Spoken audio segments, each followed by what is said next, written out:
General, I really appreciate your patience with this. Oh, no problem. It's a news show, and when Trump, they weren't planning on being live. I'll tell you, Benny, anyone that just watched that, I mean, what an education in leadership, an education in diplomacy, an education in common sense. I mean, Bukele sitting there as a young president of a small nation, but a good partner to the United States of America. What an education that he just got in how to deal with a whole range of issues, not just the media, but the entire aspect of what leadership is supposed to do. And in this case, American leadership. And man, I'll tell you, one of the things that I said after Stephen Miller gave the answer, because Stephen was on with another news network this morning. And when Stephen gave that answer, I said, and I don't know if your guys heard me, I said, Benny, you got to make that one go viral. I mean, that answer was extraordinary. And for people to understand what it is that we're dealing with, I mean, and Trump keeps going back to it. This is just basic common sense. And it's not that Biden didn't have it. Biden didn't have it. I mean, or Obama.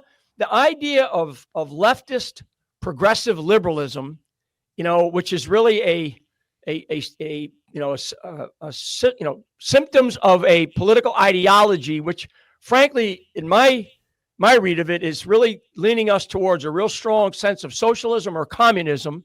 That's what we're dealing with. And so these people, they don't have common sense. And what Trump is doing, I mean, the greatest leaders that I've ever studied and that I ever worked with have that, and I've worked with Trump. They have that character trait that just is it's so grounded. And Trump is so grounded in just pure common sense, period. I mean, he's obviously smart as a whip. I mean, he's unbelievably, has his fingertip feel of every single aspect of what is going on in our country and in the world right now. And he's also got the depth of experience where he goes back and talks about Merkel, and he talks about the Nord Stream pipeline and all the different things that he laid out there. I was just, I took some notes while he was talking, because it actually helps me. It helps me understand, because I get, I'm going to talk to a group of veterans tonight. We're up here in Central Florida, and it gives me the ability to be able to articulate the direction that our country must go. It must go. We don't have a choice. I mean, like Trump says, these people were just stupid. And, when you think about stupidity, you go and you look at some of the pedigrees and the kinds of background and education that a lot of these people have had that are on the liberal progressive left. Those are soft words for communism. So I'll just, throw that on the table. But when you talk about some of these people are Ivy League educated. They got all kinds of pedigrees. They got, master's degrees, doctor. They've had all kinds of experience in government. And all they've done, Benny, is they've taken our government and put it into the toilet bowl. That's what they've done. And Trump now, thank God that he did this. Thank God that he did this. Thank God that he ran again and he won. And so to your audience, that's my guess is probably a strong, a conservative audience, but I guarantee there's a lot of others out there that are from sort of the other side of the aisle, so to speak. But the American people need to understand that we dodged a major bullet. And for anybody that listened for the last half hour or 40 minutes or so of that Q&A, that press conference, yes, I mean, you saw it in spades. Everything that we were dealing with, from the wars in Europe, the wars in the Middle East, the situation with China, to our own domestic issues right here, the price of a gallon of gas, the price of a gallon of milk, the price of a dozen eggs, was just addressed by one man, President Donald J. Trump. We are blessed to have that guy back in office, and man, we dodged a bullet. President Trump literally dodged a bullet, and I want to talk with you about the Trump assassinations in just a moment. But since you've fought terrorism around the world, General, and since you have been key in keeping terrorists out of America, kind of a wild thing for the press there to scream, bitch, whine, and moan about bringing terrorists back into this country, even terrorists that are citizens of another country. I mean, that is one thing if you have what happened with Josh Shapiro, right? That seems to be homegrown terrorism, and we disavow it. But the media, in the same hand, is like condemning what happened to Josh Shapiro and then saying you should bring back another terrorist from a foreign country. To have the leader of that country sitting in the Oval, it's cinema. General, sitting in the Oval Office going, no.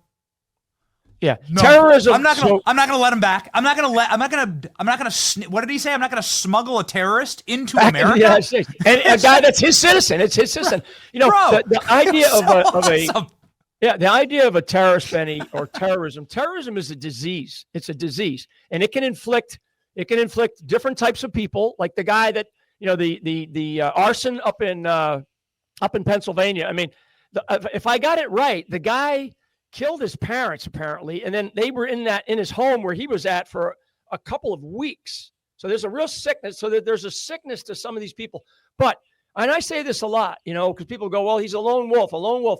I don't believe in lone wolves. I always say that, you know, somebody else always knows. And in the initial investigation of that particular terrorist, because he is a terrorist, homegrown, he actually made comments to other people. So other people were aware. We'll find out more as things come out. Same with the guys who tried to kill Trump in Pennsylvania and the other assassin down here in Florida.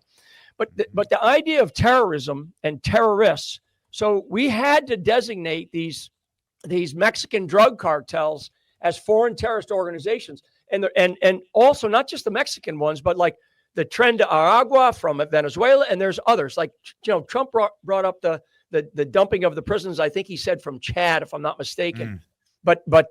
So you designate these organizations because they're not acting as they're not like criminals, and you commit a crime and then law enforcement comes in and they do a sort of a reactive investigation and they find out who committed the crime and they gather the evidence and you go to court. No, terrorism is something that you have to be very proactive, you know, when you're dealing with it. And that's what Trump has done. Trump has said enough of the reactive, you know, responses that we have had to the not just our border invasion, but these drug cartels and these other organizations that are committing terrorism inside of the United States. He wants to be far more proactive. And that's why we see the joining of people like Pete Hegseth, Kristi Noem, Tom Homan, some of these other nations that are partner nations like Bukele out of El Salvador. So this is being very, very proactive. This is a very proactive approach. This is totally different than what we've ever had a president of the United States do.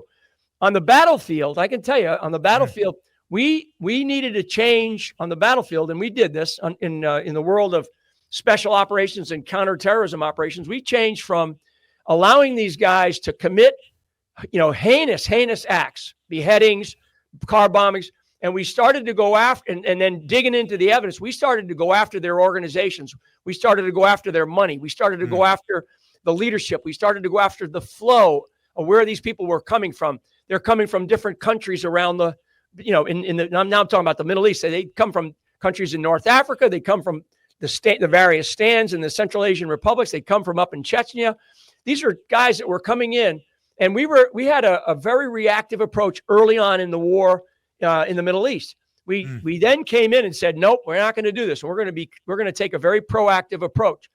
It's just basic common sense. Trump has done the same thing. And I'm telling you, the joining together of resources from the Department of Homeland Security, the Department of Defense, the U.S. intelligence community, and I'm a big fan. I'll tell you what, I think Tulsi Gabbard has done an amazing job, and she's right in the middle of this stuff. So the intelligence community, and it's not that is not an easy thing, because you've got to flow intelligence into multiple organizations. And then, of course, you know, the pointy end of the spear is the guy that's running it for Trump, and that's Tom Homan. And that we could have no better people running these types of operations. And, you know, Pete Hegseth down in Panama recently, basically talking to, I think it's Molina down there, the President Molina down in Panama, talking about reestablishing a foothold down in Panama because we know that we have a Chinese problem in Panama. But, you know, to kind of cut to the chase here, I think one of the things that Trump has done, and he's done in a really, really amazing way, is he has taken a stance, which I would say is sort of a forward-leaning stance. It's like a football player, you know, who's about to knock you on your rear end, you know, or he's on his toes. He's on his toes all the time. Yep. We're going to have, you know, with a big country, big, beautiful country like the United States of America, we're going to have, you know, hits and misses sometimes, and there's going to be some things. And Trump is going to look at those, and he's going to go, okay, like he loves the phrase unforced errors. There's we're going to have unforced errors here and there, no problem. But what he's got a big vision, and he's moving that entire team. And frankly, there's other people that are players in this. So trust me when I for your audience, trust me when I say that there's a lot of people that Trump is bringing in to his team. Some are, of course, in government, and you just saw a bunch of them during the Q&A and during the press conference with Bukele. But many of us are outside and helping, because there's a lot of experience that you can bring to bear from people outside the government as well as those inside. And I need people to know, because the previous administration, and frankly, all the way going back to Obama as well, they never really did this. They relied solely on their own little knowledge, their own little power bases. And they frankly did whatever the hell they wanted to do, and they drove our country into the ground. And what Trump is doing is he is relying on so many smart people and just his own grounded framework of common sense. We're blessed to have Donald Trump in that seat right now, because the situation around the world, the situation here at home is not great. And imagine any other leader in that seat than Donald Trump. I can't. So it was a fraction of a centimeter that put President Trump in that seat, the largest observed miracle in human history, Donald Trump dodging that bullet. You bring up the assassinations and you bring up terrorism, and you said somebody always knows. That's really struck me, General. Someone always knows. And we have photos of Matthew Thomas Crooks before he shot Trump on the phone. Seems to be making a phone call on FaceTime. You can literally see it. Somebody knew. Somebody knew that a bullet was heading towards Trump's head that day. Yep. Who was it? And now, last week, we have news that I cannot wait to talk with you about, that Ryan Ralph was planning on using American-made weapons, say either a Stinger missile, an RPG, to shoot President Trump's plane out of the sky. Yep. We have his own text messages. His text messages were released communicating with the Ukrainian military saying, get me these weapons. It's in the DOJ filing right here. You can see him say, I want to kill Trump. He's saying this on apps. He's sending these messages. Someone in the Ukrainian hierarchy must have known that this was going to happen, or they were plotting this. Our intel agencies who've hacked Tucker Carlson. Tucker says, hey, the NSA just got all of my messages. Yep. They just took everything. They took everything on my phone, my email, my Signal chats, all the encrypted stuff. The NSA just scooped it all up whenever they wanted to. Dude, this guy was the most obvious assassin. And we still know nothing. He was allowed to be within feet of President Trump, and he was armed. The Secret Service had to shoot at him.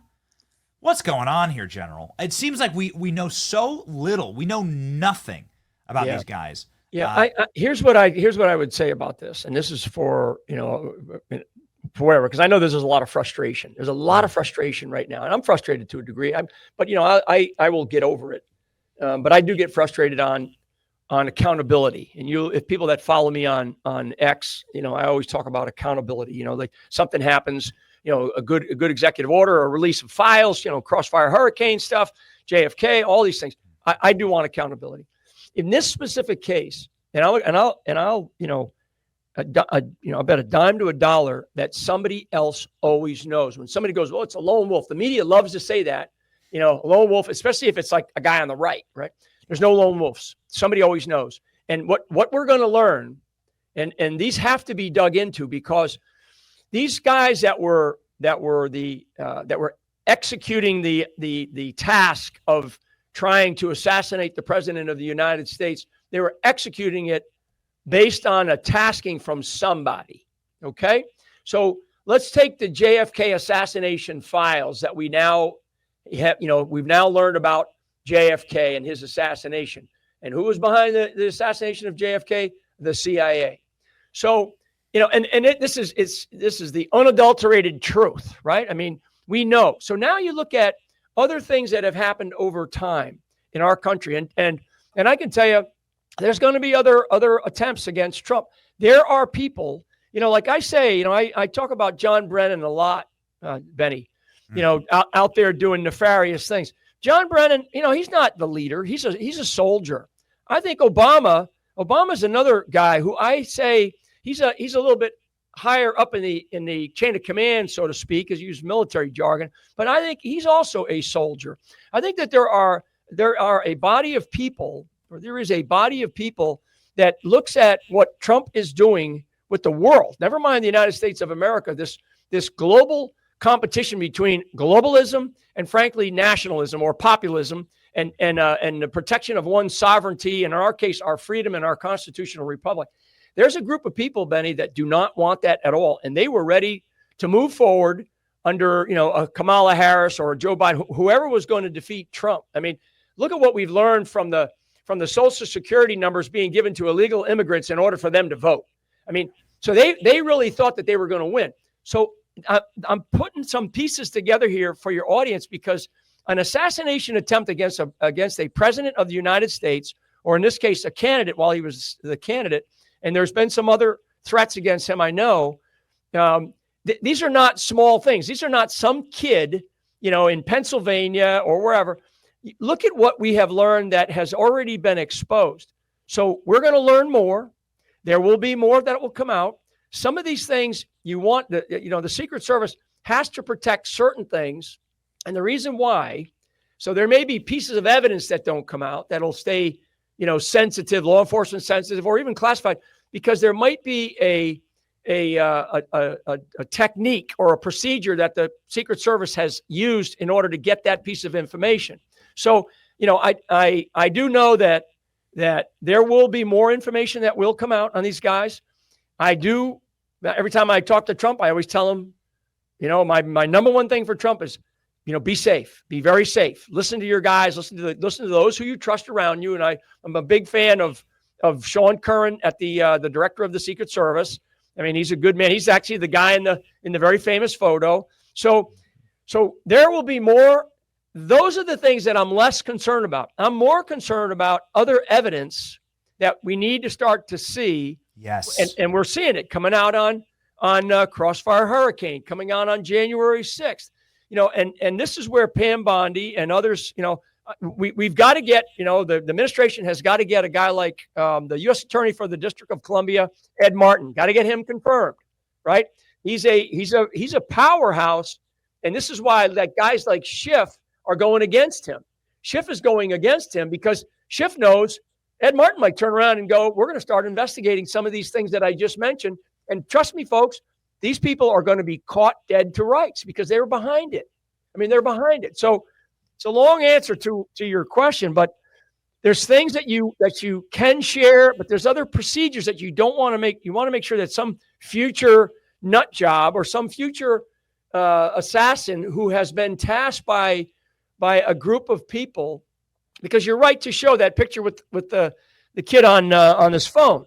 The evidence that we now know this guy was buying, he wanted to buy either RPGs or Stinger missiles. I mean, from Ukraine, right?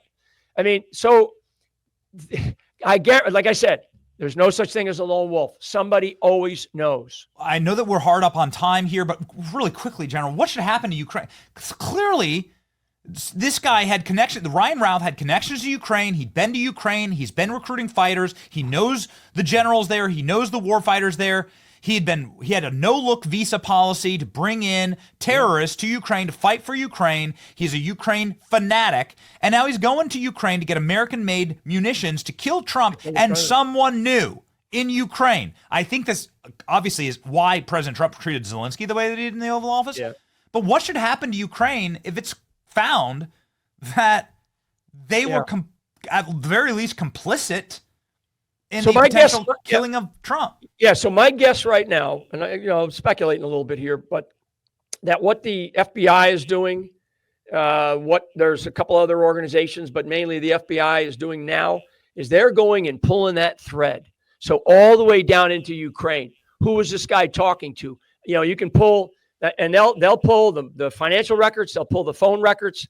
They'll pull the records of people in Ukraine, because that's treated a little bit differently between U.S. law and international law. So they're going to go and dig into this stuff. I guarantee it. They're going to go down to the gnat's rear end, and they're going to find the people that he was talking to, and they'll go, okay, What did he say? Who was he working with? Was there any associates with him when he met in these various meetings to purchase this stuff? Who was going to pay for it? Is this guy financially independent, wealthy? And was he going to pay for it? So there's a lot of little questions that got to be tied together, or the answers got to be knotted together here, and that'll come back. And when that comes back, trust me, there's going to be hell to pay, because there are people in Ukraine that were part of this, guarantee. And now you got to say, okay, Zelenskyy, was this some group that you were aware of? Are these guys in your military? Where were these weapons coming from? Were these weapons that were being brought in out of a warehouse, or were these being black marketed into Ukraine? And if they were being black marketed into Ukraine, where were those stingers coming from? Were they coming from Syria? Were they coming from Libya? Were they coming from Afghanistan? So there's a whole, thread that's got to be pulled, and we've got to learn these things, because if we don't, because there's another Stinger missile out there waiting somewhere, Benny, trust me. There's another RPG waiting out there somewhere that has enough range at a certain distance to be able to take an aircraft out of the sky. And that's what we have to be so smart about how this is done. Now, last word from me, Benny, is that, will the FBI under Kash Patel, are there enough good guys and gals in the FBI that are going to take this shit, excuse my Irish, seriously, and get in there and dig into the kinds of things that I'm talking about? And I mean, do it quickly, so we don't have another problem. We don't have some other nut job or somebody that they've decided that they know they can grab hold of this guy, and this guy will go do our bidding, and we got to give him the right equipment, and he's going to go into some town in the U.S. Or when Trump's flying around in his various international foray that he's about to go out internationally here within the next couple of weeks, big trip. We've got to make sure that he's protected. And that's why I think that some of that information has not been forthcoming. It's a terrifying prospect and proposition. I know that the president listens to you. We're certainly happy to have you as a friend, General Flynn, and shocking stuff that you just said about Ukraine. Yeah. I hope it's not true, but I know that it is. I mean, my goodness. General Flynn, everybody needs to go follow. Obviously, you already do. He has millions of subscribers, but please go over to X and follow General Flynn right now. Make sure that you are locked in with the fighters who are fighting for us. And General Flynn, one of the OGs, who's been fighting for America his entire life. Godspeed, sir. Yep. Thank you, Benny. God bless. Thank you.